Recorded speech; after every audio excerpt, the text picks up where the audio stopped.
All right, let's grab that butter.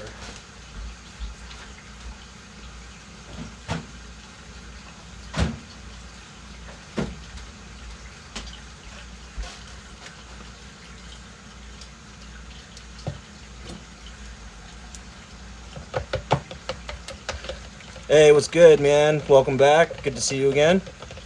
How are you today? So, just splashed myself. You calm down. First comment. Hell yeah. I'm doing well. How are you today? How's your Saturday? Okay, so just so you know, anybody that's in here, I'm going to go ahead and start.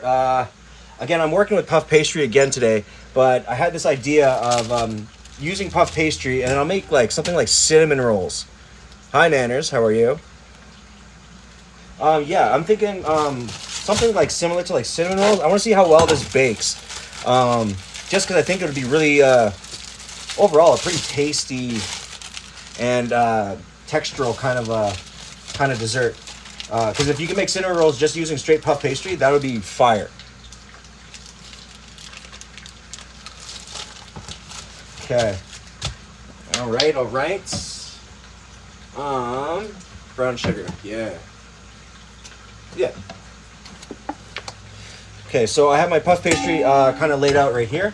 And then to right here in a liter container, I have like maybe like a quarter stick of butter, or like a quarter pound of butter. I'm gonna add a bunch of brown sugar to it, enough to make it like hella thick. Right, because you're gonna lean on this brown sugar flavor to be like a huge base of the cinnamon roll. And vanilla. Yeah, here we go. Ethan, how are you? I'm doing well this evening. How are you? How's your Saturday, bro? Okay, so I'm just gonna mix this up. Yeah, this will work. Yeah, why not? So it doesn't need to be like hella blended. I'm gonna add actually just a couple scoops of granulated sugar to it. Boom. Okay, I just want to like get that density in there. Yeah, right. You'll see it's like getting like really thick. Oh, where's a good angle on that? Like that, right? So it doesn't pour immediately, which is great. So I'm thinking it'll be this. And I'm going to hit it with some cinnamon, which I know we for sure have somewhere. Here we go. Yeah, cinnamon.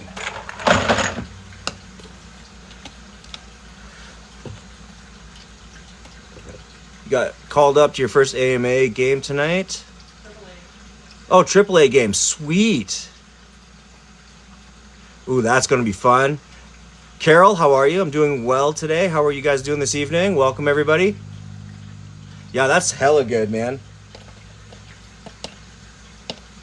Okay, I'm going to add in maybe about, I'm going to go with like a teaspoon or like a half tablespoon of cinnamon. You don't want to add too much cinnamon to your fillings, because like if you add too much, oh man, it gets hella dank, hella thick for no reason. So I want to prevent that. Okay, so I have a pre-greased pan right here. Boom. Okay, so tonight, right now I'm working on for dessert.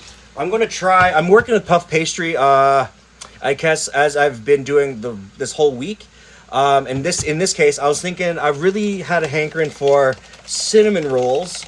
And I was wondering if you can actually do cinnamon rolls using just Puff Pastry, right? I think that would be fire. Okay, and for tonight's dinner, I'm going to do like I have some pork defrosting right now, and I'm thinking about doing like a ginger pork or something like that on top of stir-fried noodles, or I'm just going to do like a ginger pork stir-fry. I haven't really quite decided what I want to do, but I know I'm definitely using pork, and I'm definitely using garlic and ginger somehow, but it'll most likely be a stir fry. But I haven't decided if I want to fry the pork or not. Yeah. Welcome everybody. Anybody that's new, hit those likes and get me those hearts. I'd really appreciate it. Again, it helps me with the algorithm. Helps me find other people like yourselves that like talking about food, stuff like that. And tonight is an AMA, so by all means, ask me any questions that you got regarding your food, any recipes, anything like that. By all means, I will try my best to answer your questions. How's everyone else doing this evening, and what are you guys having for dinner tonight? TikToker, yes I am, sir. Filipino born, Canadian raised. I don't speak Francais, unfortunately. I did horribly.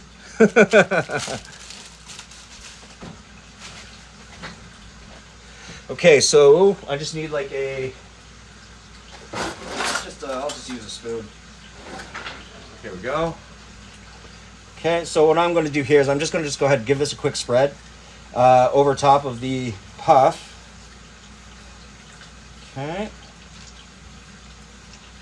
And in this mixture, again, it's just a little bit of butter, a lot of sugar, or like granulated sugar, brown sugar mixture, a little bit of cinnamon to give you that cinnamon flavor. And then while this is in the oven, it should be enough to caramelize.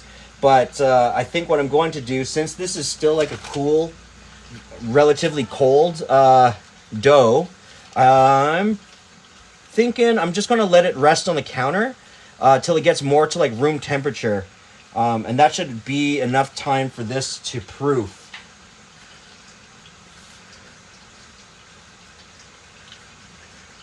Yo, in Canada too? We're in Canada, you guys. I don't watch hockey that often, to be perfectly honest. I am a Flames fan, but I don't really know much about hockey. I do know I love enjoying it. Me and my family, we really like going to the Calgary Hitmen, because, you know what I mean? They got a lot of heart. But I think any hockey game is a good one because it's just... Yeah, I like sports.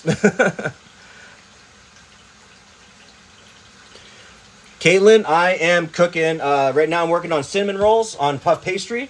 And after that, I'm going to be doing something with like a seared fried pork on top of stir-fried noodles with veg.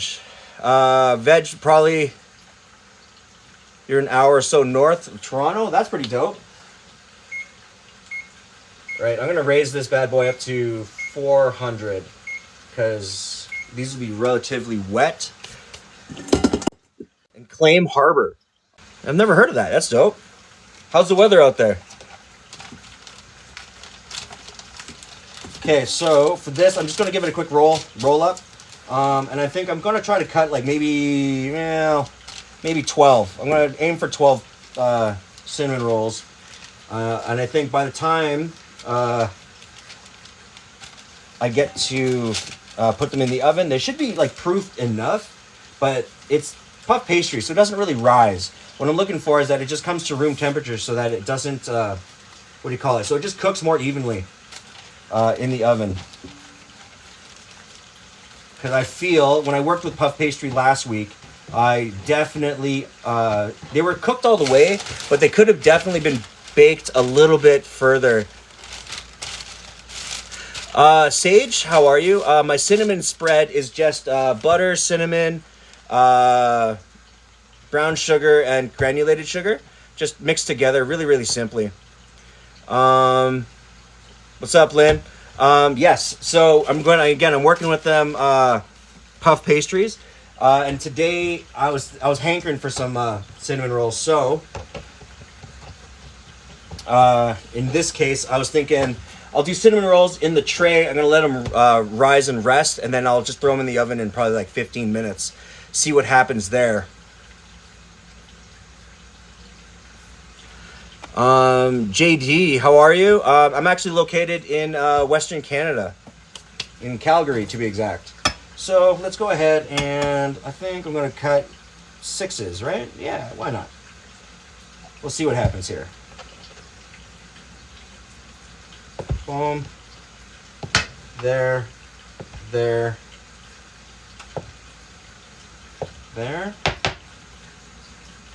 half. Okay, that.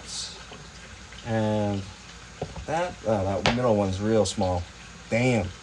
Okay, and like that. Yeah. Right? Super easy, super simple. So what I'm going to do is I'm just going to give them a quick squish. Right? And they'll come together more as they rest. And they should, hopefully, they'll rise when they bake. But this will be a longer cook time, I think. Yeah, so we'll do stacks of 4 by 4. No, 4 by 3.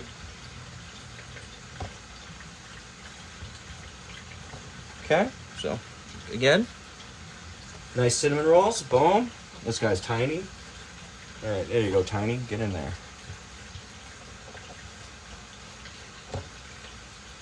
Okay.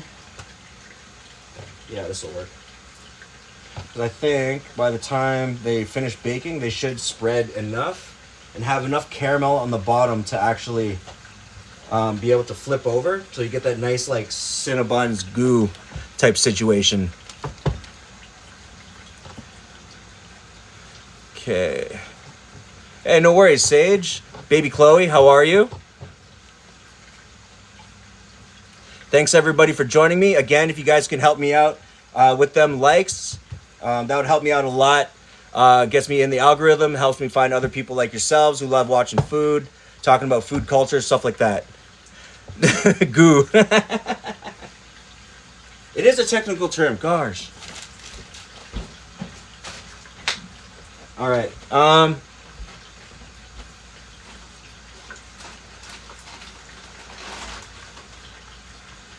Okay, and then I saw this like quick hack that somebody did where you take like cream and you put just a little bit on the base of the tray, and this will help the caramel both not burn, and you get like a more buttery, sumptuous kind of puff pastry or pastry.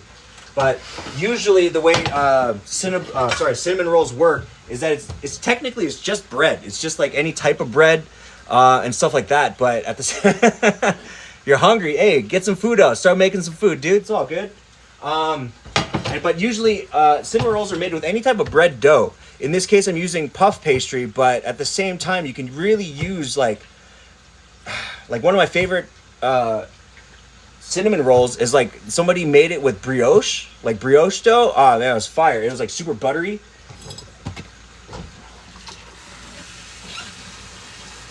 Or you can even make it with like sourdough, which I find also quite interesting. Okay. And then for the topping, I'm just gonna get another 1 liter out. For the topping, I'm thinking it's not gonna be necessarily like a regular icing. In this case, I'm thinking, okay, so regular bread is just like flour, water, and yeast, usually, whereas brioche kinda usually has like eggs or butter blended into it. So when it comes out, it's like hella, you know what I'm saying? Hiding from Skyla, I appreciate you, man. You know what I'm saying? I'm totally available to cook for anybody if they have it. You know what I'm saying? I love cooking for people. Dorothy, you live 5 minutes from the beach for the sandcastle. It's beautiful. Oh man, that's fire. Michelle Angel Eyes, what's up from Ontario, eh? Hey. I heard you guys are getting a bit of snow, but it's not too crazy cold.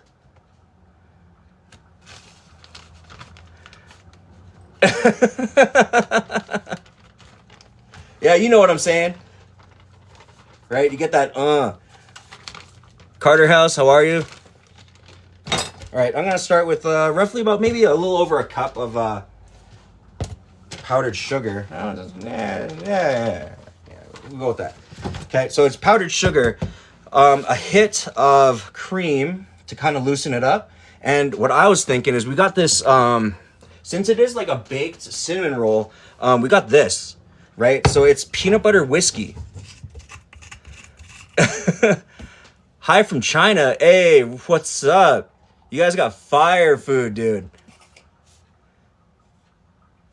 Okay, so I'm gonna just throw a splash of this in, and this should actually just give me like a little bit of like a woodsy peanut butter flavor that I really want to see if I can throw in and enhance the flavor of the icing. So there's not a lot of liquid going into this, so when I blend it, at least it should come out pretty substantially thick. If it's not, I'm just gonna add more more icing sugar.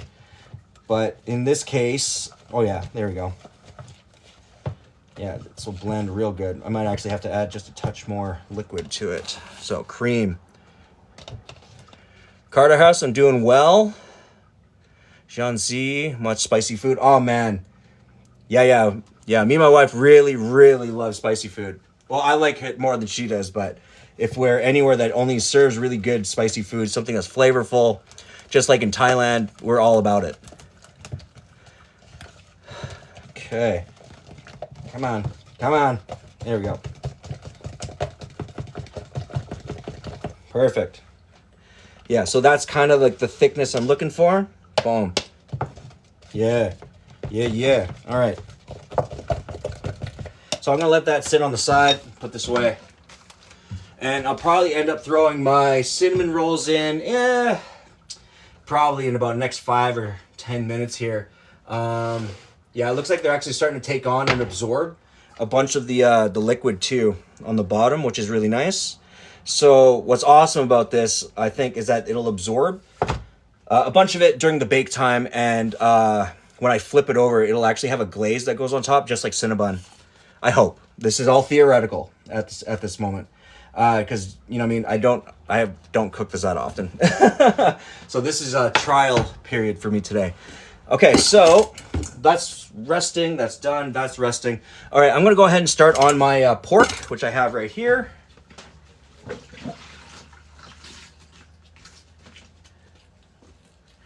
Nice. Okay, so I got 2 pork chops. Nothing too crazy, but usually the way pork chops work is that inherently they're not really the fattiest cuts of meat necessarily. Yo, get some snacks out. You know what I'm saying? You hungry? Start eating some things. You know what I mean?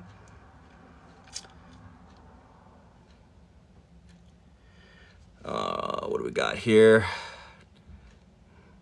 What's on the menu? Okay, so for tonight, I am doing cinnamon rolls with using a puff pastry instead of regular, I guess, any bread dough. And for the dinner tonight, I was thinking about, I'm going to use pork chops and probably do like a ginger garlic,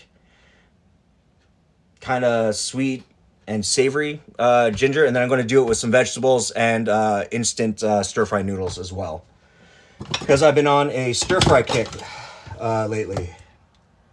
Okay, so with your pork chops, you're just going to give it a quick debone.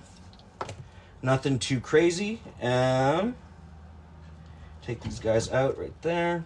Okay, there should be, there it is. There's your length bone. Boom, cut, there. And remove the eye. Okay. When dealing with stuff like T-bones or pork chops, stuff like that, try to, if you're going to debone it, try to get as much of the meat off as possible. You know what I mean? No wasted ounces. All right, that goes over there. Same thing for this guy. Just got to peel it down, up. Okay, scrape. Okay, feel where that is. Boom. Get to the Y. There. There. Okay. And there.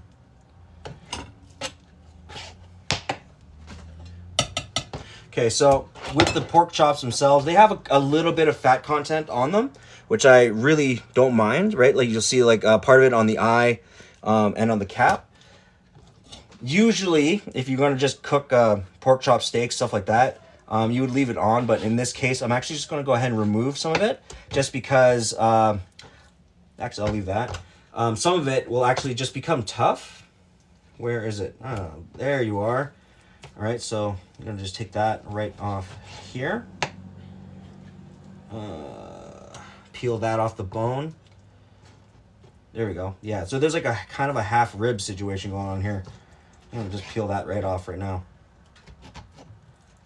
Okay, there we go.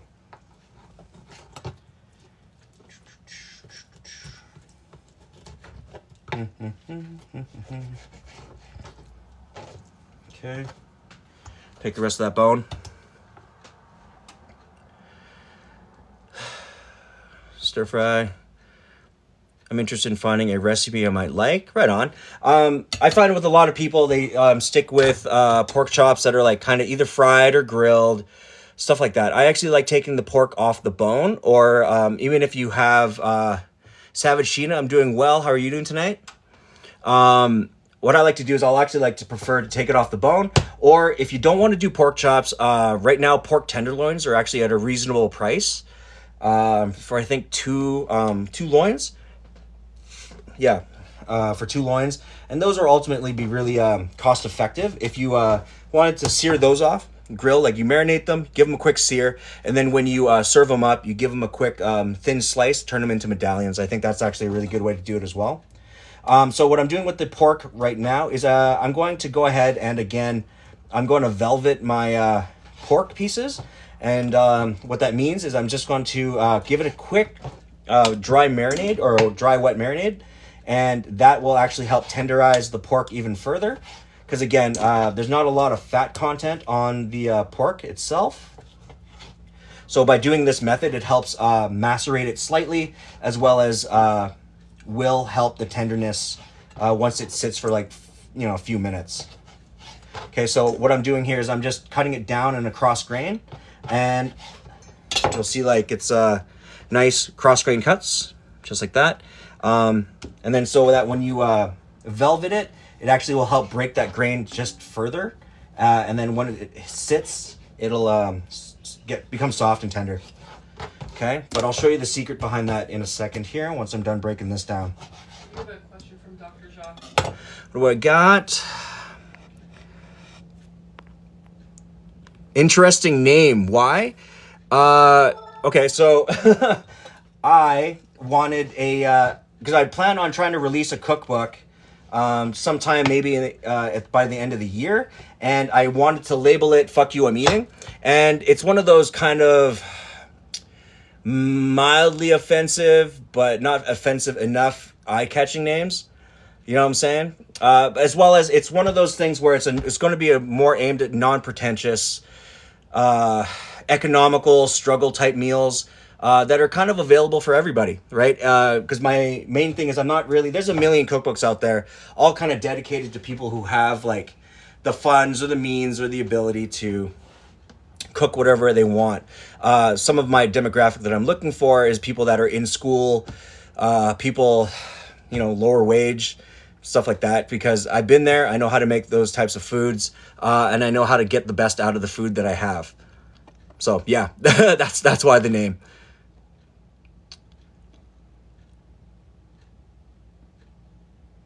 Three generation. Hey, actually, you know what, Dorothy, if you have that and you'd like me to try it, send it over. Give me a DM.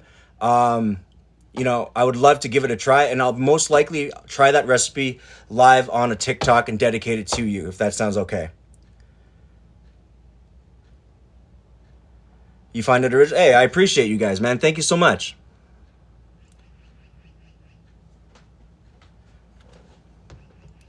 Yeah. So again, I'm just going to go ahead, keep slicing these nice and thin. You could slice them thinner if you want to stretch out your meat just a little bit more, because by doing the velveting method, you're actually going to help stretch out the meat in a way that adds bulk to it per se. So you get more volume in the long run, which is pretty awesome. So if you wanted to create like a stir fry or like just serve it, like, you can do this with chicken or beef as well. And you wanted to just really stretch it and make it look bulkier on the plate, this would be the method I think everyone should try out at least. So with this, here we go. We're just going to just give it a quick separate. And the method is this. I'm going to add in just a hit of potato starch, not potato flour. Okay. So potato starch is the starch That's closely related to, like, say, cornstarch. Very, it's good for thickening as well as for frying. Gives you an extremely, extremely crusty kind of crust. Okay, I'm gonna just add in just a small pinch of the cornstarch as well. I should actually just be doing that right here. Okay, cornstarch as well. Okay, and the real secret to velveting any meat is your baking powder. So there's, I don't know what it's called, but it's a type of chemical reaction that works with the cell structure and membrane of the meat. So what this does is it helps tenderize it, and the cornstarch in your potato starch will help add that, like, crunch. You know what I'm saying? Okay. Yeah, exactly. Yeah, use it on shrimp. It's crazy good. But I also love using it for seafood. If you ever make fish and chips or fried scallops or anything like that, use that flour. Sorry, use that starch as opposed to just using flour. Because I found flour on the inside coating is kind of gummy, whereas if you add egg whites and if you add egg whites and different starches instead of using flours, you get a much crispier, longer lasting crunch, and it doesn't get so soggy so quickly. Oh, okay. The baking powder. So I don't really know what the science is behind the baking powder, but essentially what it does is that it creates like a chemical type of reaction with the membranes and the fibers of the meat, of any meat that you're working with. Again, it could be shrimp, it can be seafood, it could be pork, beef, chicken, but usually you would use this technique on pieces of meat that aren't necessarily as tender. So this allows you to create kind of like filet mignon texturing within your meat. And by adding your baking powder and mixing it in with starches, so your cornstarch and your potato starch, you're going to then be able to give it a quick fry, and it both increase in volume but also remain extremely tender. Ethan, what sport am I biggest into? I honestly, damn. I used to really be into like F1.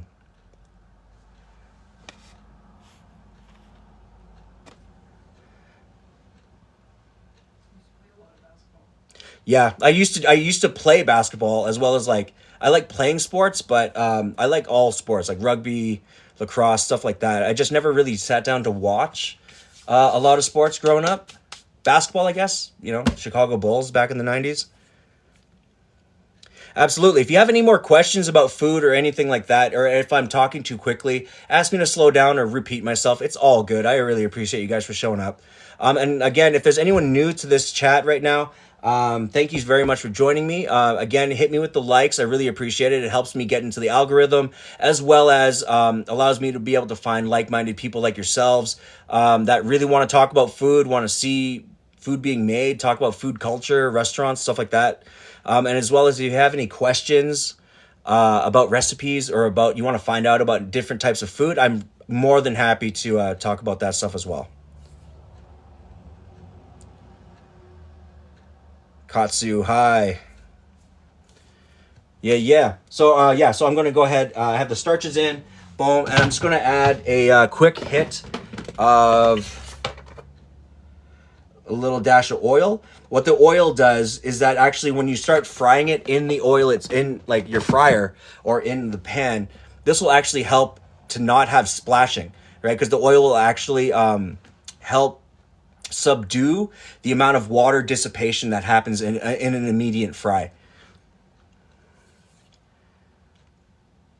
Nice. Yeah, so a little bit of oil, and then I'm going to add, okay, really easily, I'm just going to add 1 egg white. I'm not going to add yolk in this case because what I really want is to get a lot of crunch. If you wanted a little bit of a softer textured but crispy crust, you would add in the yolk. In this case, I just want the whites, because what happens here is that when you whip it when you whip it up, it actually inflates the whites and will create, during the frying process, like kind of a souffle action. So you get a much airier, much like it's thick, but it's still a very airy, very fluffy kind of center to your crust. Okay, so I'm just gonna just remove my yolk. Boom, throw that. I'm just gonna wash my hands real quick.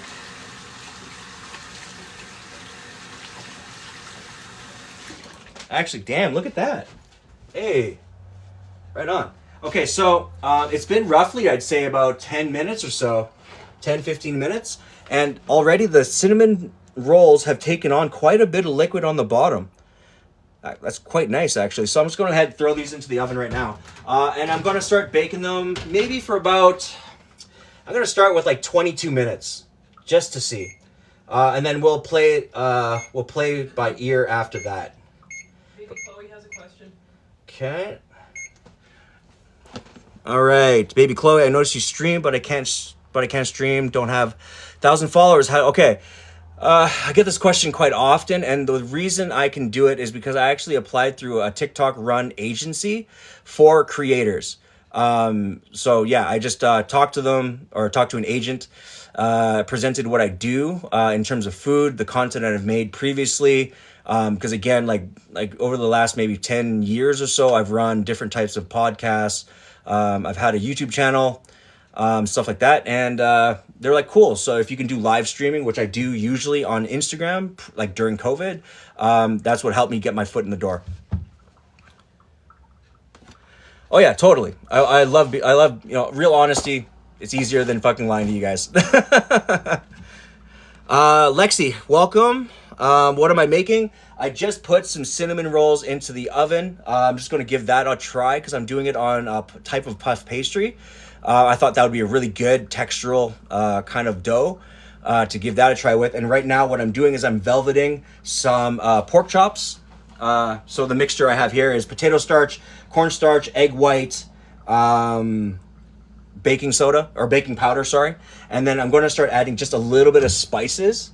So I couldn't find any Chinese 5-spice. So instead, I'm actually going to use 7-spice, which is relatively the same thing, but it doesn't have the same ratio. So I'm going to go pretty light on it because you don't want to over season it. You just want to be able to bring up the savory notes in the cook as well. So what I also like to do for anything that I deep fry or pan fry, especially when it comes with like a crust that's a little bit crispy, I actually add in just a little bit of chicken stock, powdered chicken stock.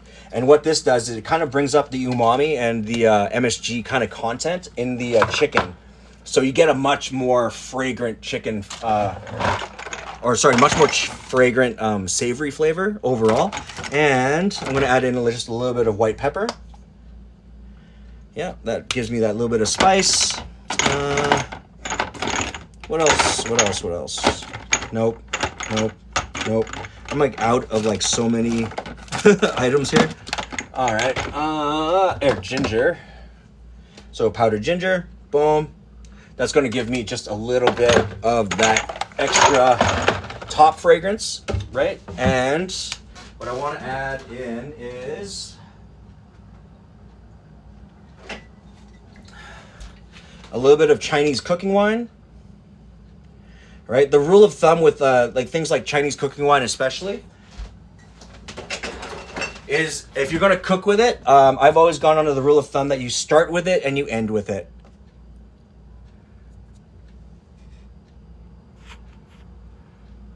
Do I know Linja? No, I don't. Should I?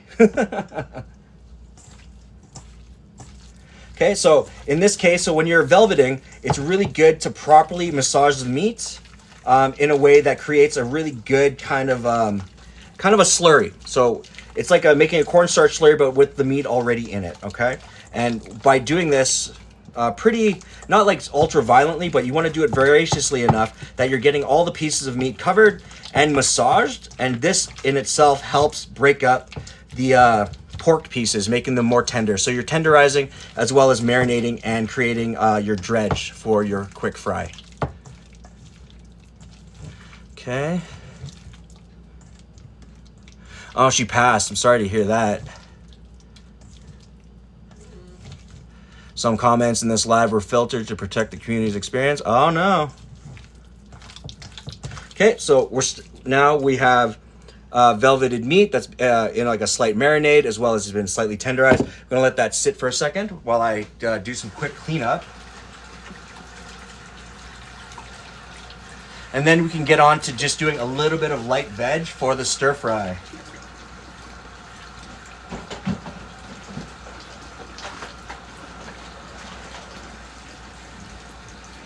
Okay. Yeah, how's everyone else doing in the chat right now? How's your day going? And let me ask you, has everyone got over the cold hump? Because it was the snap was mad cold here, but I know it's warm as hell today. So hopefully everyone's staying warm, comfortable. Okay.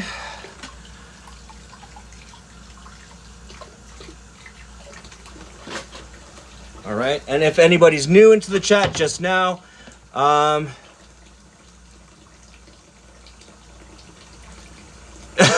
black beans. Hey, there's nothing wrong with black beans and tortillas, but damn. Yo, minute noodles, hey, delicious. Yo, hey, the thing I love about minute noodles, just like, you know what I mean, like top ramen, any things you boil.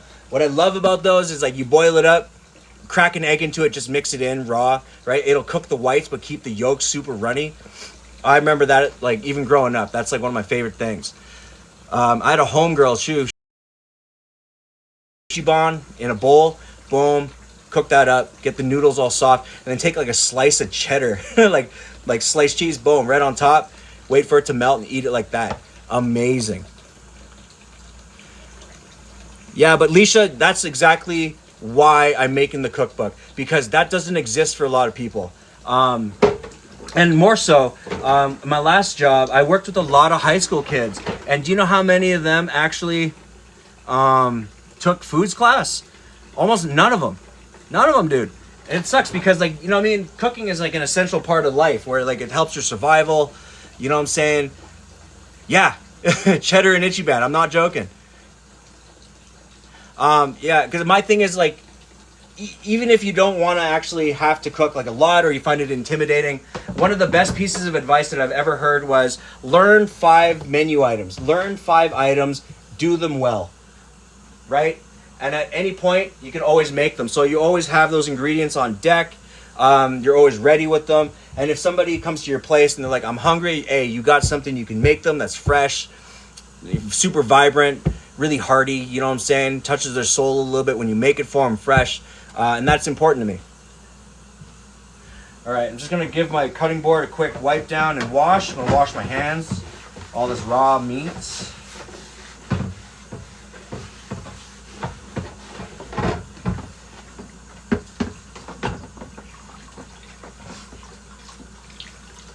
Okay, there we go.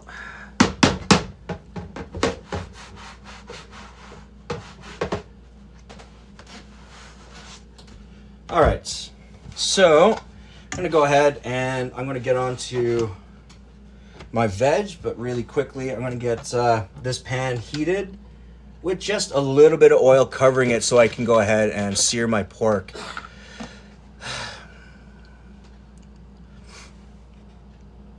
Yeah, dude, 100%. Wieners and tater tots is fire. Well, that's awesome. You know, Leisha, if your kids are at college, man, it's awesome to know that they have access to somebody that has recipes at least, or at least has that experience. You know what I mean? And it's great if they learn other recipes and that you don't know, so you guys can grow together when it comes to that stuff. Oh, that's all good, Katsu. You know what I mean? But it's never too late to at least learn about food, get onto the University of YouTube, you know what I'm saying? Learn stuff that you liked. One of the things that I really like to learn about, because I'm not able to travel, because when you're a chef or a cook, you really just don't make money. So the idea of traveling like long distances, going to Asia and stuff like that, is kind of like a far-fetched idea. Just tried wieners? That's awesome. It's a far-fetched idea for me, but I do recommend going on YouTube, watching food vloggers. People like Mark Wiens, Food Ranger, there's a few other ones, but they do like authentic back alley street vendors in China, Thailand, Indonesia, Malaysia. And that's really what opened my eyes. Same with like Bourdain. He was one of the first people, in my opinion, to really open my eyes when it came to like food around the world. You know what I'm saying? Stuff that's not really well known, stuff that's like really underground for the most part. Or it's more or less really local. And I find that's really important to continue. You know what I'm saying? Yo, I wish I can go to China for hot pot. I love hot pot. Because I grew up with, I mean, every culture kind of has their own hot pot. I grew up with like Vietnamese hot pot, where it's like basically it's just like beef or pork pho broth, and then you can just like dip stuff into there and eat it with the clear vermicelli noodles. As well as I grew up with like a type of like, it was like a Korean type of hot pot where it's like two different types of soup, the white and the red. Both are spicy, but like, bro, that was one of my favorite things growing up, because then you can kind of pick and choose your vegetables, put your different types of meat in, have it with noodles, or those like little, I don't know what they're called, like rice. They look like rice tubes. I don't know. They're really good. I can't remember what they're called. Okay, so I'm just gonna add just enough oil to the base of the pan to just get me able to put all this pork down and fry it all at once. Yeah, Nanner's our kid definitely. She definitely eats it without the buns. That's for damn sure. All right, so I'm gonna go ahead. I'm going to start my veg. So I'm gonna grab me another 1 liter. Cool. And I think I still actually have veg from the last live. Yeah, right on. Oh, I'm gonna use up these. Can use up these. Okay. All right, so what I got going here is I got a little bit of, it's red onion, a little bit of celery, a little bit of peppers from my last live, day and a half or so ago. I got a little bit of nice bean sprouts left over from, I think, dinner from last night. So let's go ahead. I'm going to go ahead and finish up this pepper. Right, get this out of the way.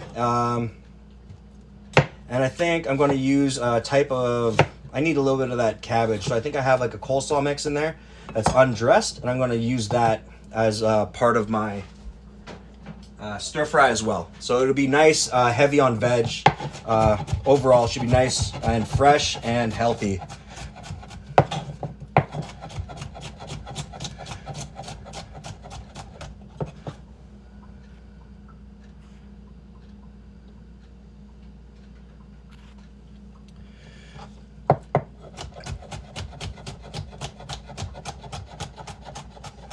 Very particular, yeah. Are you talking about James? Way to dox people. I mean, he's not on here. But yes. Oh, nice. I didn't know he had actually any allergies. Not allergies. Oh, just aversions. Let's cut up the rest of this green onion. Boom. Okay, so what I'm doing here is I'm just going to cut them really thin. Not ultra paper thin, but it's good to have consistency in your cuts, just so that when you make up the food, it all kind of cooks at the same time. So you can kind of put veg in really quickly, one after another. Texture issues. Oh, yeah. Those are tough because, yeah, texture issues for kids is super, super, super tough. But at the same time, once you find the things that they really enjoy, I find it gets easier after that. But introducing stuff to them is super tough.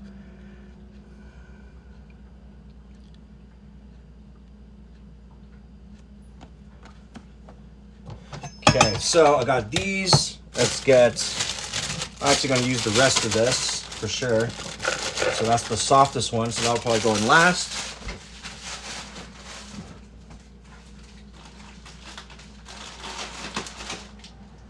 All right. So for today as well, what I'm going to be using for my noodles is this instant stir-fry noodle. Okay, I find these are weirdly convenient because what's cool is as long as your pan is relatively wet, like from your ingredient, you can actually just add this in. and it should do the thing. It should like soften up pretty quickly, and then you can stir fry it in. So it's yeah, so it's almost like a Filipino pancit kind of texturing. But we'll get to that in a second. Okay, I'm just gonna go ahead and rinse off these tongs.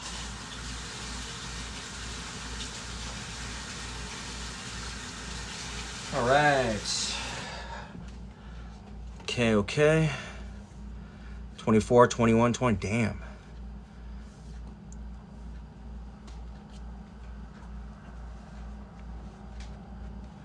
Okay. Yeah, hey, you know what I mean? If your kids are just good with anything, that's fire. I find with our kid, she's not necessarily picky as she is, like, she's a snacker. So it really depends on like what she's in the mood for in that moment, and that I find is hilarious. Oh man. Hey, what's going on, everybody? Everybody that's new, welcome to this live. If you guys love food, if you guys love talking about food, restaurants, food culture, stuff like that, please, if you can help me out, hit me with them likes. It helps me in the algorithm, help me find people like yourselves as well. For snack life for sure. Yeah, because I find the kids that graze, they graze hard. You know what I'm saying? Then when they come in, they just all they are is just in the fridge. In the fridge, got their hands in a bag of chips, eating fruits, snacking on grapes. Oh, definitely. Jade, thanks for the heads up. I'm not a huge fan of udon noodles, but then again, it's been a while since I messed with them. I opened a ramen and noodle place, I'd say 10 years ago or so. So it's been a little while for me since I had any udon noodles. But I definitely will try. Do you have a pack or do you have a brand that you recommend?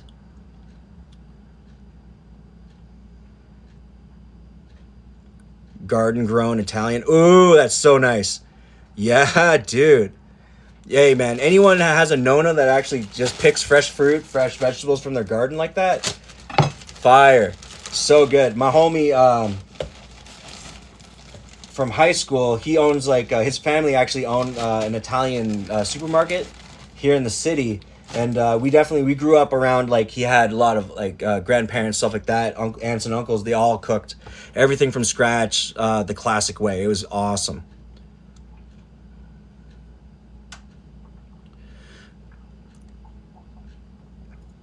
Yeah, our girl loves candy. But then again, which kid really doesn't, you know? Okay, so it's been a few minutes. Sitting in the marinade, you'll see that it's like really nicely coated, all that stuff. And if it doesn't seem like it's really that coated all that much, once you give it a quick fry, you'll see that the coating on it actually makes a difference. You don't need that much starch to be on it for it to have a really good coating. So in this method of doing the quick fry, I'm still going to be doing what's known as a double blanch method. And what that means is that right now I'm just cooking it and crisping the skin enough on, I'd say, a number 5, like medium heat, just enough to get me that crisp and cook the pork all the way through. Then I'm going to pull the meat out, let it rest, and then do a slightly higher temperature second fry. And what that does, it guarantees it cooks out all the residual water in the crust, giving you a much crispier skin. So the more the skin gets crispy, the more sauce it's able to hold, as well as texturally, you'll get a much better mouthfeel. Okay, so that's going in like that. Lay them down. Like that. Boom. Boom. Cool. Yeah, now it's starting to come together. And the best part is, this, as opposed to something with like a flour-based kind of mixture, is that you'll find that it sticks less to each other, right? So if you ever like made fish and chips using beer batter or beer batters or dredges that have like a flour base, they're always clumpy and they'll always stick to each other. Whereas things that are like cornstarch or potato starch nature have a tendency to just like, they'll cook next to each other and then separate because they're their own entity. Hey Sasha, thank you so much for the follow. Start bedtime routine? Absolutely. You have a great rest of your evening. And as usual, if you have any questions or anything like that about food or anything like that, please feel free to DM me. I'll always answer as much as humanly possible. So you have a great rest of your night. Boom. Okay, I'm going to get this bowl ready right here. And this will be just for draining the pork. Okay. Give that a quick flip. So, I guess like if you guys can see the texturing of the pork itself, this is very similar coating to what you would know as like say sweet and sour pork. You can do the exact same type of recipe with that sauce. There we go. Give that a flip. Awesome.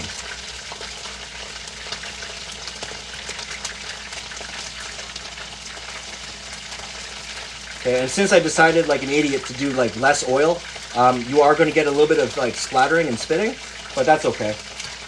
If you're used to it, you're used to it.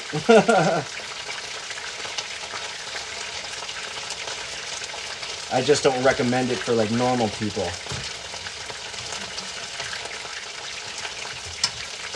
All right, boom. Nice, getting some decent color and thorough cooks. Good.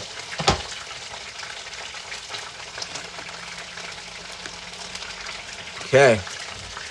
Jojo, thank you so much for the follow. I appreciate it. Tomatoes and peppers. You're in Washington.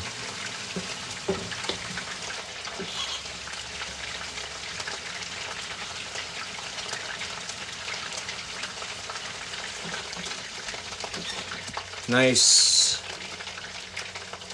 To be honest with you, I've never tried it in an air fryer. The issue that I have here is that you probably could get away with it in an air fryer if it had a specific amount of oil, right? What this is doing is that it's kind of, it's cooking and coagulating the oil structure. But to be honest, you could probably start it in a pan, rest it. Like if you were to do a really big batch, you can probably get away with doing like a gigantic batch of it and then separating it. And then if you wanted to reheat it, you can reheat it in the air fryer.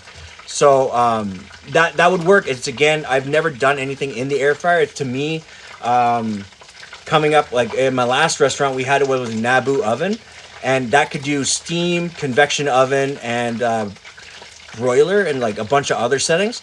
I remember one of my old chefs, like he wasn't very smart. He wanted to do fish and chips in there, but do everything like dredge, wet, and I just couldn't wrap my head around how you would accommodate cooking it without oil literally scorching the oven and creating like a huge smoke point. All right, so we got the timer went off at 22 minutes for my cinnamon buns. Oh snap! Hey, haha! Oh my god!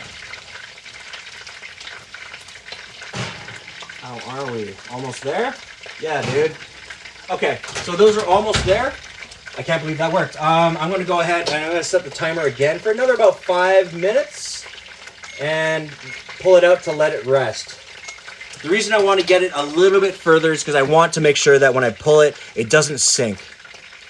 But I mean, regardless, I want that top to be really cooked so that when I flip it, it'll like soak the rest of it and, you know, again, become really unctuous, really, really decadent.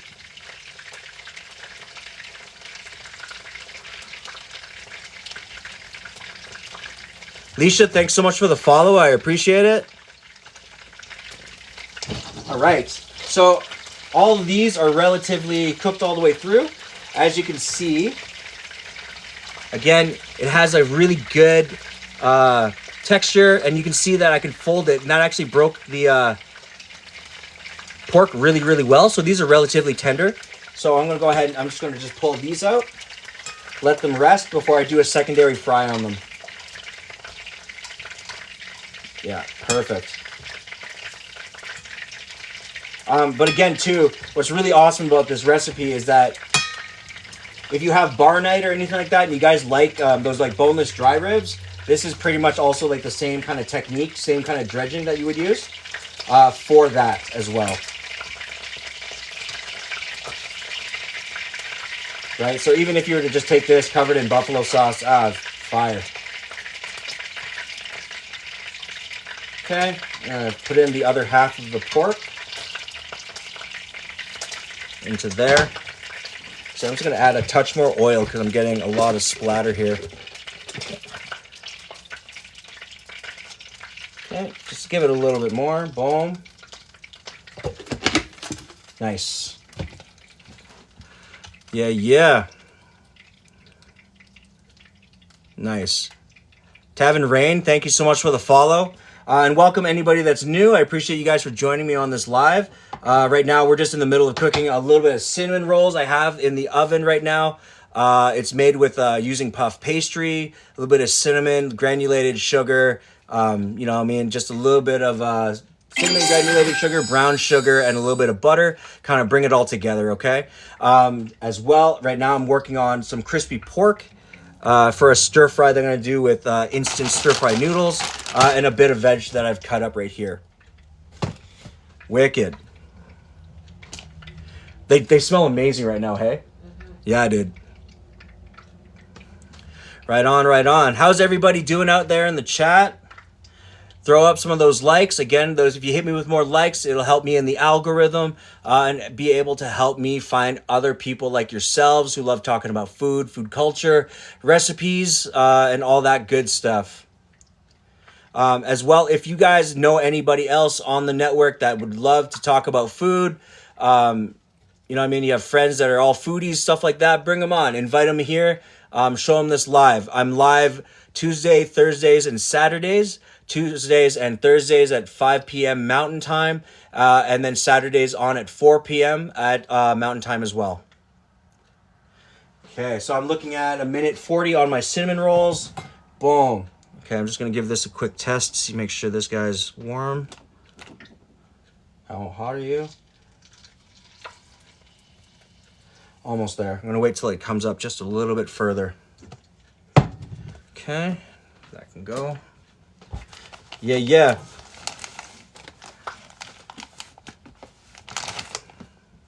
Yo, out in the chat, what is everyone's favorite meals? What are you guys feeling? Shuggy, thanks so much for the for the follow. I appreciate you.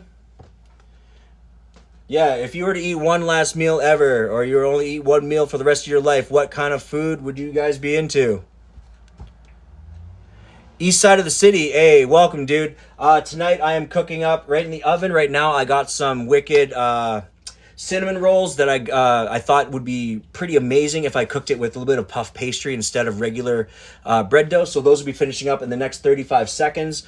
As well, right now I'm cooking up some quick fried pork chops that I then velveted, added a little bit of spice and starches.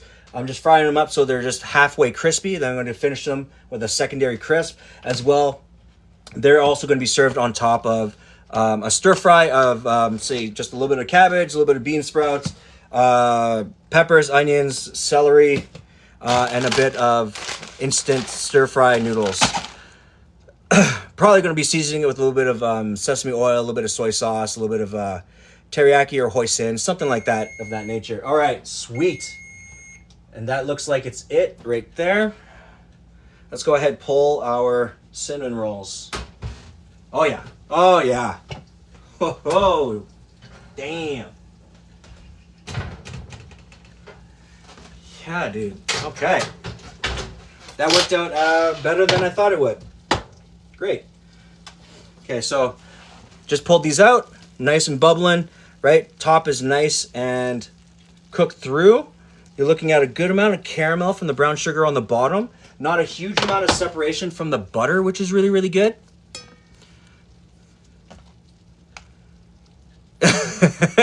Corey, thanks, bro. Hell yeah. Bush Boy, thanks so much for the like and follow. I appreciate you. Yeah, so I'm going to let these rest up for a little bit. I'm probably going to try to flip them onto like a cutting board or to another pan. Actually, I got this pizza tray, so I'm going to flip them onto those. Let those cool off so then they have this kick-ass tomahawk steak. Fish is close. Seafood, close second. Ooh, yeah. A tomahawk would be fire. I haven't had a tomahawk in so long. Oh yeah, Caitlin, nice to see you. Yeah, dude, these things are buttery, man. They're butter, sugar, right? Just heart attack city. It's gonna be awesome.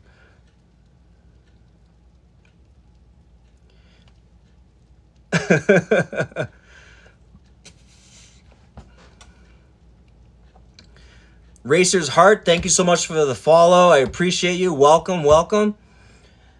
All right, so I'm going to go ahead. This is now starting to get just on the hotter side, so I'm going to turn that down just a touch. And I'm going to go ahead and start the next batch of pork. That's going to go in. Boom. Get these in nice and quick. Yeah, hell yeah.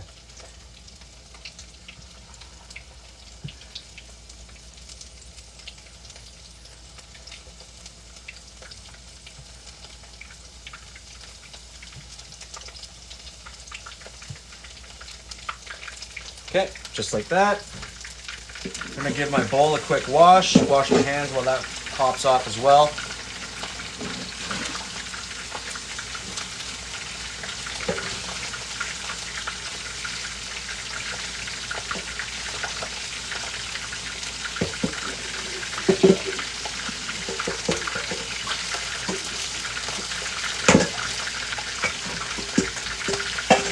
Okay, boom. All right, give myself a quick hand wash there. Oh yeah, look at these guys. Damn. Yeah, and the cool thing about puff pastry is that it's flaky, right? So you're not gonna get like the super doughiness of the bread. Instead, you should have like more of a mixture of like dough meets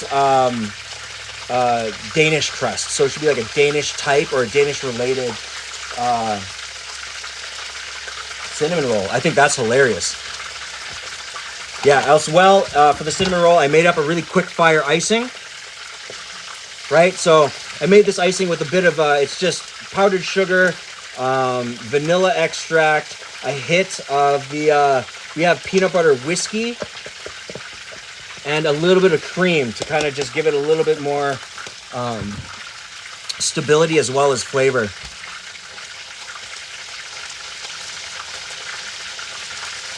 A 100%. Not Thon. Hey, welcome, bro.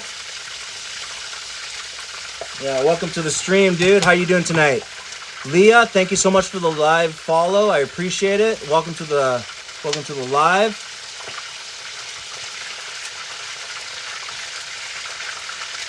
It's really not so bad. You get used to it over time. I mean, it'll splatter, but you know what I mean? It's just a little droplets over a small period of time. You kind of, what do I say? Like, you just kind of make peace with it, if you will. But again, if you're also weary about working with hot oil, but you do want to fry things, all that stuff, I recommend spend the $100 or spend the $80. Go get a small little deep fryer, right? Those things are super safe. They have a lid, all that good stuff.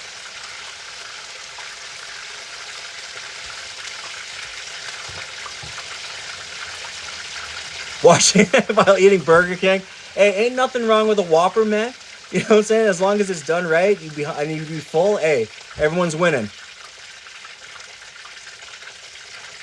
Yeah, but Christmas morning, for sure. Cinnamon rolls on Christmas morning is fire. 100%. All right, so I'm going to go ahead and pull these guys out in a second here. Okay, and how loose are these? Okay, they're starting to solidify, which is perfect. Okay, so what I'm going to do, how do I want to do this? Hopefully, if this is done correctly, I didn't just mangle this, I'm going to, oh yeah, they're loose enough. All right, good. This will work. Yeah. Nice. Yeah. Okay, so I just removed the cinnamon rolls from the side, and what I think I'm going to do here is I'm just going to flip it over on itself like that, right? And I'm just going to let that rest upside down for a second, right? This will help maintain heat, as well as you're not forcing it to just fall and break. Okay, so I'm going to go ahead and pull all this pork. Boom.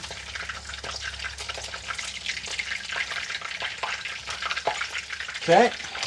So as this pork is resting, boom, pull this guy right here, boom, and boom.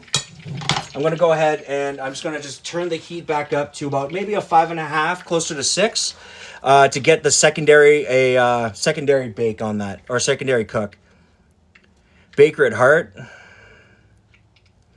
Oh, absolutely. I'm kind of doing it in reverse. I've been a chef my whole life, but baking has been my weak point. So that's why, again, when I'm on live, stuff like that, I'm just kind of theoretically coming up with things to do with, with baked items, maybe cookies in the future, maybe pies, maybe tarts, stuff like that.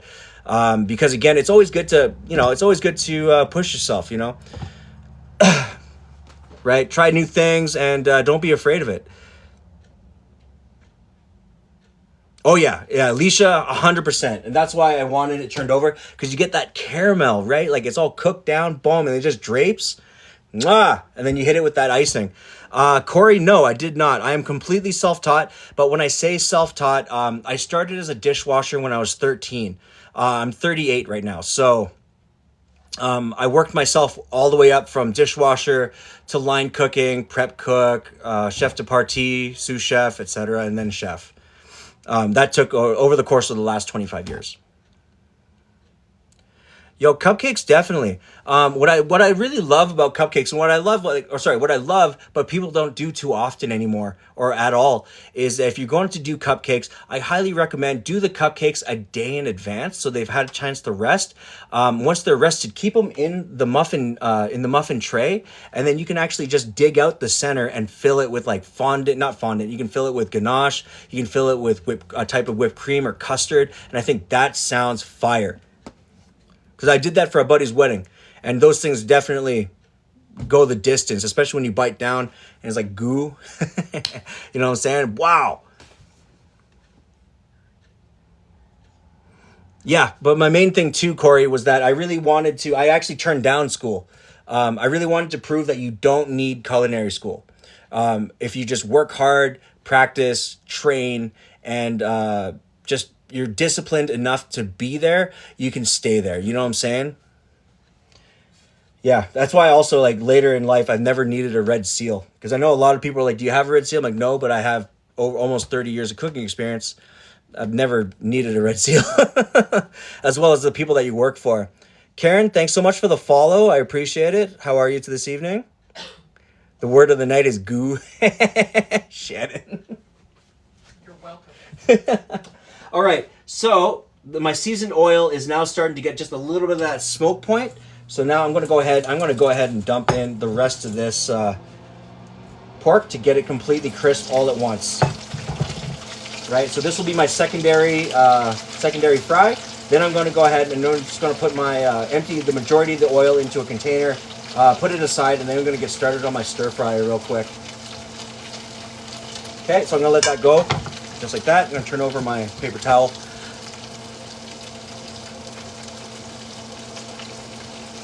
Yes. Oh my God. That's the Master Chef Junior. Oh my goodness, dude. I honestly, that's one of my favorite cooking shows. 100%. Karen from Quebec. Hey, what's good? I'm from the western part of Canada. We're in Alberta.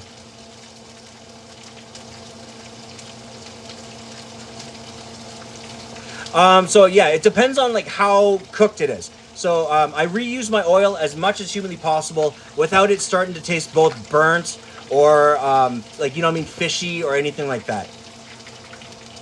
Jade, yo, hey, for sure. Those kids were just nuts. They had so much skills. You know what I'm saying? For their age category, I was blown away. I'm like, God, I wish I was that good at that age. 100%. Because I started cooking at home when I was like 7 years old. But I could only have dreamed of being that skilled. Okay, so now I'm starting to get a bit of color on these porks. Just like that. I'm going to turn my heat down. Yeah, look at that. That's exactly the kind of puffiness, crisp that you're looking for, right? You can still really crisp, really nice.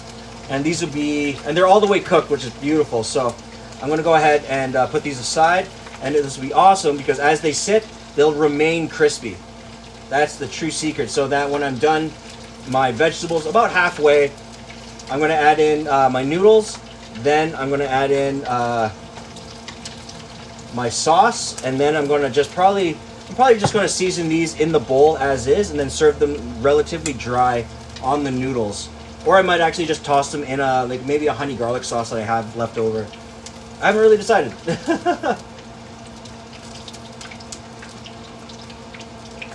Okay, boom, look at that. Yeah. Oh.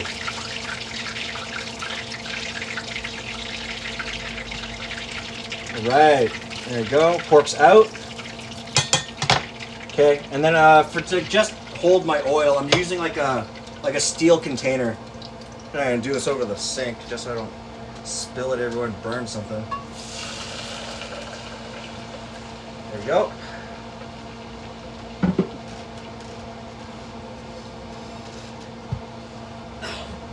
All right. Good. So that's there, just like that. I'm gonna let this sit just for a second on a lower heat, just to kind of maintain the heat on the pan and the oil, but I'm not gonna start frying immediately just yet. So I'm actually gonna come back to this guy right here, just to give it a check. Turn the oven off as well, because I won't need it. Katsu, I agree. There ain't nothing at Edmonton. Jojo, hey, Calgarian too, hey, right on, right on.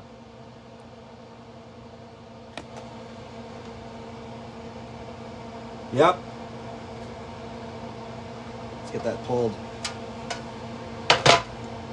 Yep, so they definitely were non-stick, which is good. They moved around just a little bit. Boom, just like that.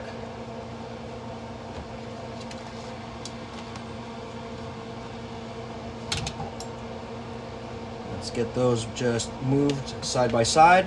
Yeah, you got a good amount of caramel from that, which is really nice. So those will be sturdy on the top, so they'll be lightly crispy, really caramelly. Yeah.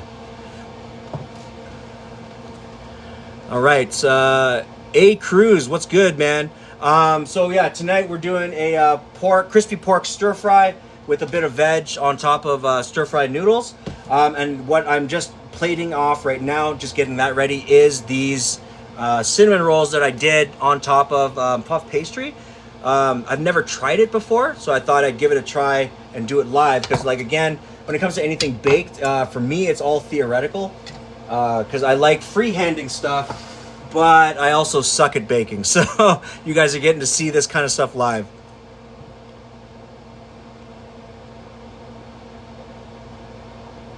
Yeah, I mean, if you're not aware of like your surroundings, for sure. Right? Because usually you're going to keep it at here, correct? But I mean, at the same time, I'm going to keep it right there just because. There, because that's the only pan I got. Drooling, hell yeah. What's funny about these is that the caramel on top is actually quite stiff. So what I think I'm going to do is I'm actually going to hit that caramel with just a hit of salt to bring up that brown sugar flavor. Just a little bit, because I find salt and caramel is always such a good pairing.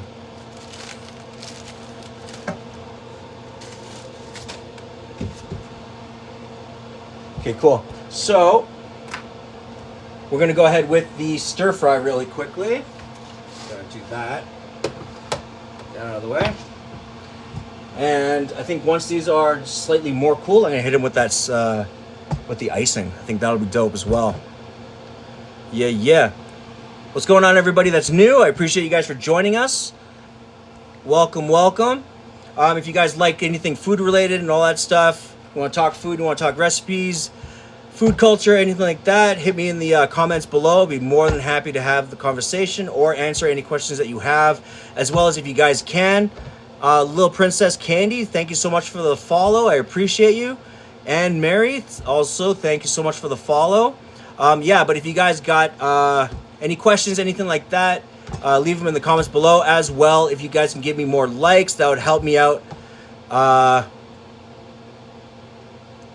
You were cooking? Oh, check your pan, bro. Check your pan, bro. No.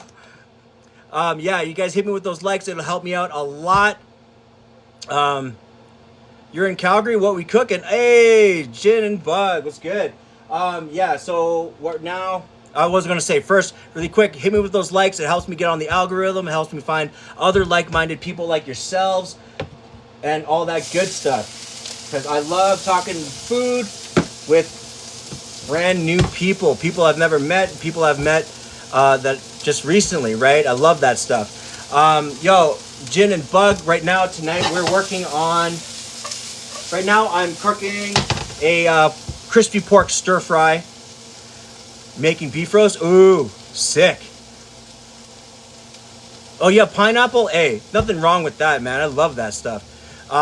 Yeah, right now I'm working on a vegetable stir fry. So it's peppers, onions, celery, bean sprouts, and a little bit of coleslaw veg mix. Just because I don't want to have to cut it up. The Batman. I'm Batman. What's good, man? Thank you so much for the follow. It's going to be with this double fried crispy pork that I cooked up, right? I'm going to toss it in with maybe a little bit of ginger, a little bit of garlic, and then I'm going to finish it off with frying it with the instant stir-fried noodles. I've never tried these before, so I thought it'd be a good time to give that a chance. What's good? What's good? How you doing, Batman?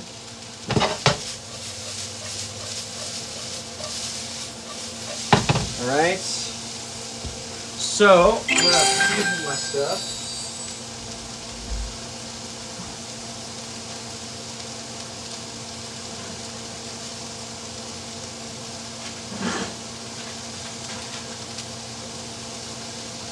Where's my, there you are.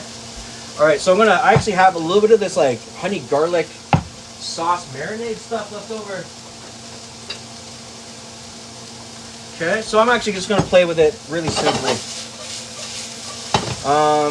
So I'm going to hit this with my noodles. I think I'll do about two racks of noodles will do it for tonight. Just because it's just me and my wife eating. Oh man, stir fry with oyster sauce and Shanghai noodles. Oh dude. Yeah, yeah. You made a clubhouse. Hey, ain't nothing wrong with a clubhouse. I love bacon. Did you use turkey or chicken?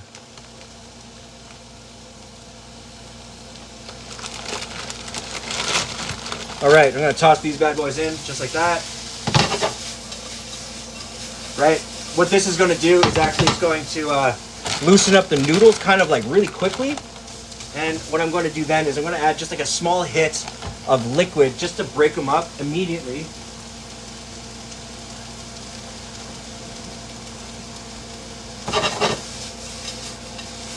Okay, just like that.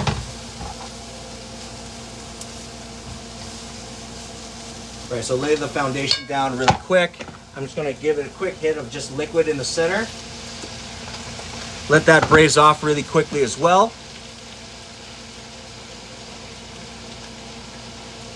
Baby Chloe, thank you so much for the gifts. I really appreciate it. Thanks so much for the popcorn. Yo, welcome, welcome anybody that's new. I appreciate y'all for joining.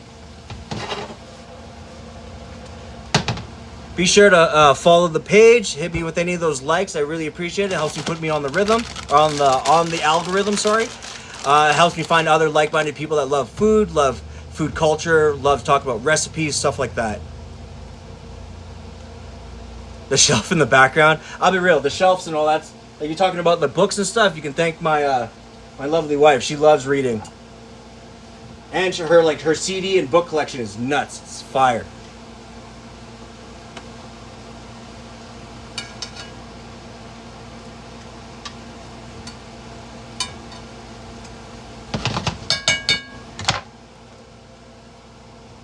Yours too? Hey, right on. Okay, so you're going to see that the noodles themselves are starting to break apart, which is really nice. Right? But I think I'm just going to add a touch more liquid to it. And I'm going to give it a quick lid. just so that it has a chance to steam. Okay, and then while this is cooking off, right, all the vegetables that I put in are starting to get nice and soft. So they should be almost all the way cooked through. What I'm going to now do is, with the lid on the side of the lid, I'm going to hit it with a little bit of the sesame oil. I'm going to turn the heat all the way up to about 6.5, just so I can start give it a quick fry, all that stuff. Then, as well on the side with the oil, I'm going to go ahead with the honey garlic sauce, just a little bit, because I really want it to kind of caramelize it. Go vegetarian. I already cooked all this pork. Otherwise, I would. I might actually do a vegetarian dish in the future. My homie has a really great recipe for dan noodles that I really want to try out myself. So I might do that on an upcoming episode and live.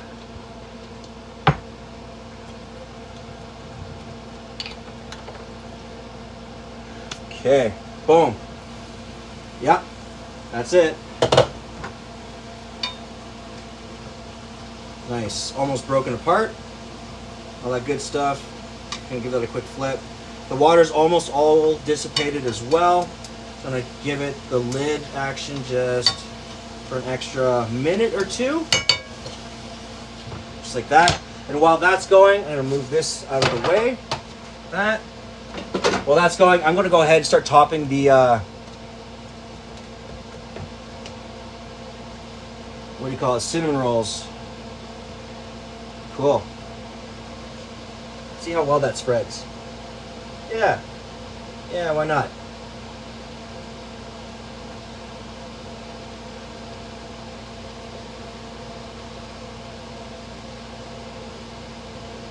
So in this case, I'm just going to go ahead and just give them a small dollop. Just because they're warm enough that it's going to melt the icing just a little bit on top of them. And I don't want to lose some of that crunch from the caramel. Okay.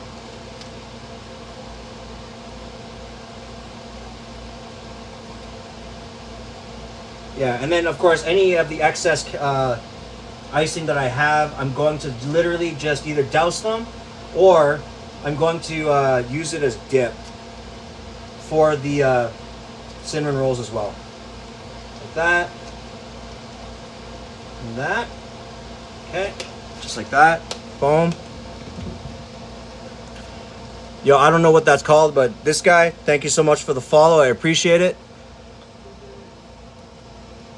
You're looking for good vegetarian recipes. Hey, Jade, hit me up in the DMs. I might have a good couple recipes for you. What are dan noodles? So dan noodles are like a peanut sauteed noodle. I don't know where it's from necessarily, but all I know is that they're peanutty, they're creamy, they're a little bit spicy. Because my homeboys, they run an all-vegetarian Asian restaurant here in the city. If you go on Instagram, look them up. It's called Nan's Noodle House, located here in Calgary, Alberta. They're amazing. They have great, amazing vegetarian-based and vegan-based meals. Super economical, but ultra flavorful. So much diversity in the Asian ingredients, as well as they take recipes and stuff like that from all over Asia. So it's very diverse.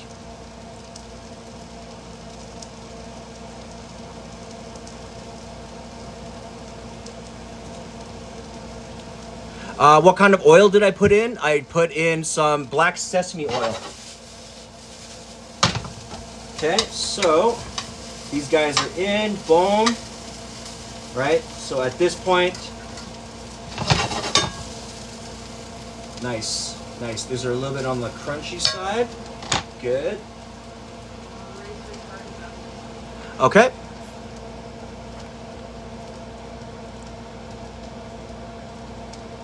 Gin and Bug, you're always welcome, of course.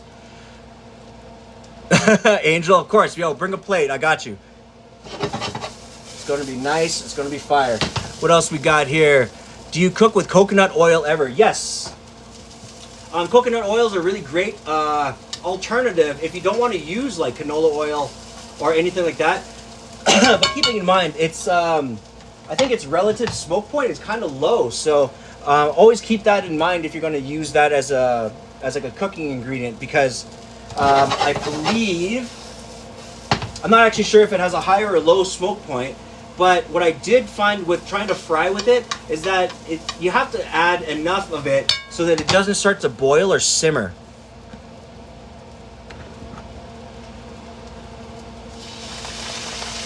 Right? Because really at the end of the day, if you're going to replace your coconut oil, you want to be able to at least have it work exactly as an oil or as an emulsifying ingredient, right?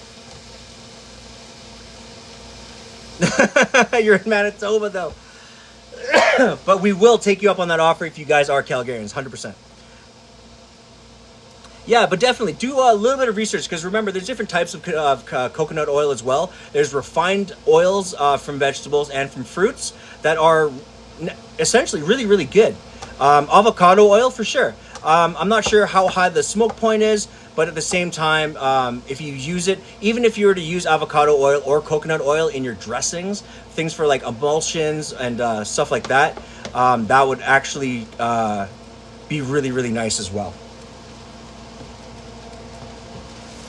Right? Because you're going to get the flavor and texture from those, and it's going to be relatively good. Okay, so I have my stir-fried noodles all loosened out, and the base of my pan is nice, it's dry. Okay, so I'm going to go ahead and add in just a touch more oil at the spot where you turn the pan, right there. I'm going to add in my sprouts and my cabbage, just like that. Right? Give that a quick cover. Right? And then on top of the back end again, I don't cover it all the way with the lid. There's always a gap. So with that, I'm going to go ahead. I'm going to add in just a little bit of the Chu Chow style chili paste. So this is basically just chili oil and crunchy chilies. This will add that nice smoky, fragrant heat from the chilies. Nothing overbearing.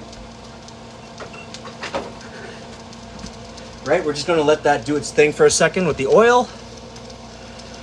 May the odds of weather be in your favor. Martha Stewart, crispy skinned whole chicken with crunchy potatoes. Ooh, yo, send me that recipe. I love me some Martha. Yeah, I'm sure she also has like jail style like foods as well, which I find hilarious. What was it we had like years ago? We bought her there was like a baking cookbook about cookies, I think, or was it just baking? I can't remember. Cookies Cookies and Cupcakes by Martha Stewart. So good, so good. Like the recipes in there are so fire.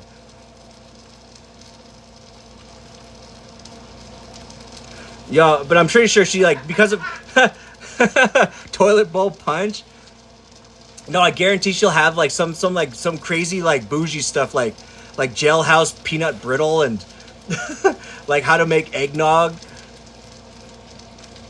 using like, you know what I'm saying, just using like Sweet and Low and some other crap. I guarantee it'll be fire because like what do you call it? Martha Stewart's got a kick-ass team of people behind her. And I guarantee she'll have all sorts of good, some of that good, you know what I'm saying? Cool, so I got a bit of color on my stir fry here, just like that. Okay. Just toss it enough that you get some of the chili oil kind of dispersed within the noodles, so you're not getting like a gigantic chunk of it. Yeah, perfect, just like that.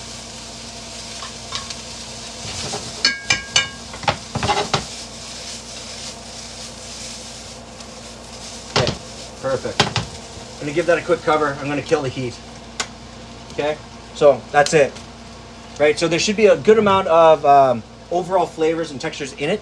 And then so for the pork, what I'm going to do is I'm just going to do something really simple with it.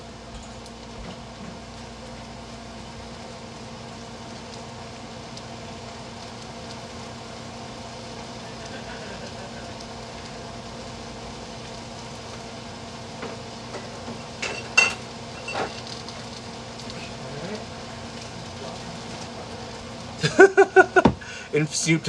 Yeah. Okay, so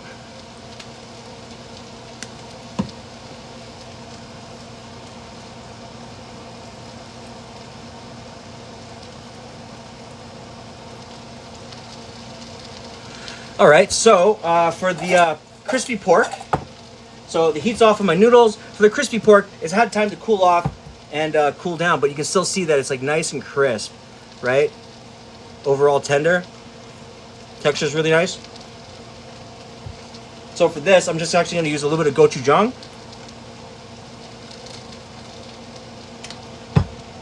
A light hit of that. A little bit more of the honey garlic. A little bit of the black sesame oil. I'm gonna throw these back.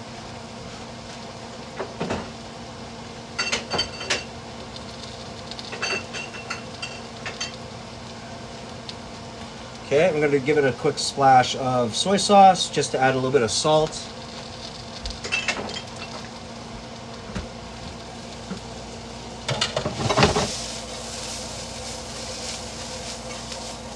Nice. Okay, so give this guy a quick toss. Good, it's loose. Boom. Just give that a toss. Right, so it'll be nice, crispy, but glazed. Yeah. You're getting a good amount of nuttiness from the sesame oil. Okay, just like that, right? Nice, glistening, but you still see that it's like crispy, crunchy.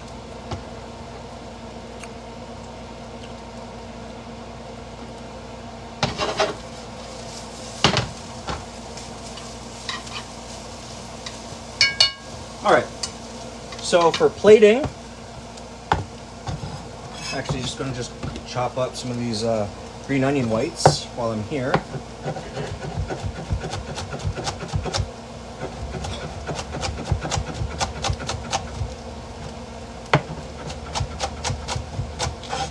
Okay, I'm going to take some of these greens, throw them in, and then I'm going to keep the... Oh, no way. All right, so I threw in the green onion whites, which have a very very more potent, fragrant flavor. And then for garnishing, I'm gonna go with the green onion tips. Just like that.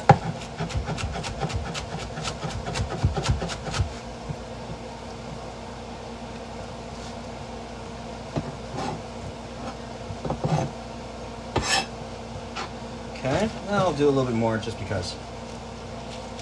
I love the flavor of green onions. Just the tip. Okay. All right, so let's go ahead and plate up. Okay, so we're gonna go ahead and start with the noodles. Okay. Again, you kind of don't want them to be super wet, but at the same time, you want them to be nice and loose, loose enough to at least plate and pick up, okay? So that when you plate, directly onto the plate like that.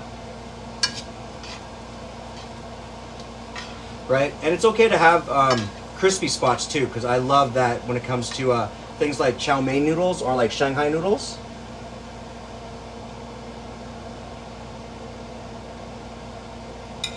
Okay, just like that. Let's throw in just a little bit of the veg on top.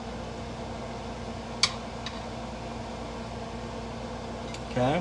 And we have a rule in kitchens, maybe not in fine dine, but usually in higher end places, we have a rule where we say it lays where it lies. So wherever you drop it, as long as it's controlled, wherever you drop it, and it doesn't have to be exact, you can just put it there. It's all good. Tara, thank you so much for the live follow. I appreciate it. Tavin, hey, how are you? Welcome, welcome. Don't be super wet, but be nice and loose. Okay, so what we cooked tonight is some stir-fried noodles with veg and a little bit of crispy pork. I did a little bit of gochujang, a little bit of honey garlic, and a little bit of sesame oil in that. The stir-fry has just red peppers, sauteed red peppers, sauteed red onions, celery, bean sprouts, yeah, a little bit of green onion going into that bad boy right there. I'm just going to go ahead. I tossed the green onion whites onto the pork. So let's go ahead and plates. I want to get some of these saucy pieces. Come here. There you go.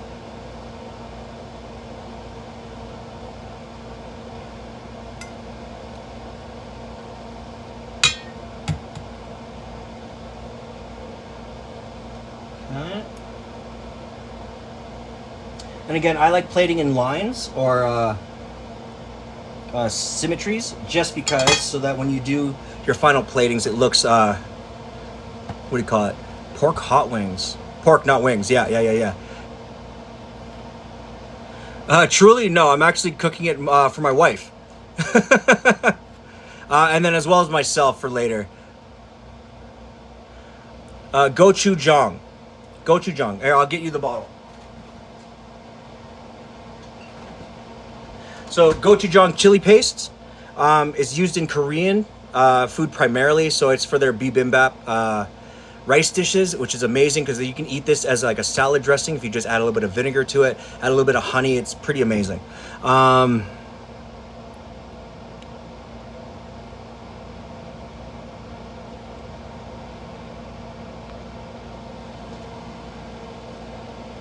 Okay. Fuck, man, I wish I could be a teacher. They won't let me around other people because I swear too much. Okay, so then I'm going to hit up just a little bit of the green onion, just like that. Yeah, I mean, I could teach on the internet. All right, so green onion, just like that. Boom, on top. And I'm going to hit with, oh, here we go. Of course, since we have like a lot of sesame oil and nutty type themes, I'm just going to go ahead and finish with just a little bit of peanuts. Roasted honey peanuts, okay? Just like that. So here is the stir-fried sauteed noodles, as well as sweet and spicy crispy pork, okay? Now for the dessert. Yeah, I mean, we should let her know. I'm going to get onto that eventually. If I get enough followership, I'll probably start doing that. Okay, so then we're going to go ahead with the cinnamon rolls. I need like a new spoon. This will do. I'm going to wash the icing off of it. Yeah, no, maybe I won't. Okay, so let's go with this guy right here. Oh. No, actually. No, yeah, I'll do that. Like that.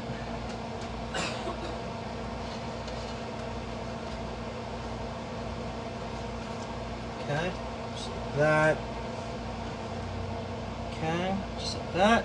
Boom. Okay, and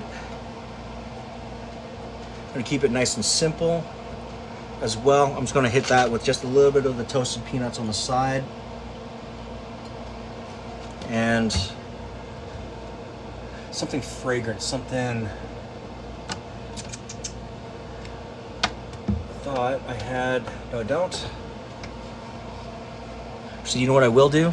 I'm actually just gonna hit it with a small hit of the peanut butter whiskey straight. Just a dot of it, right? Just to make it a little bit more wet.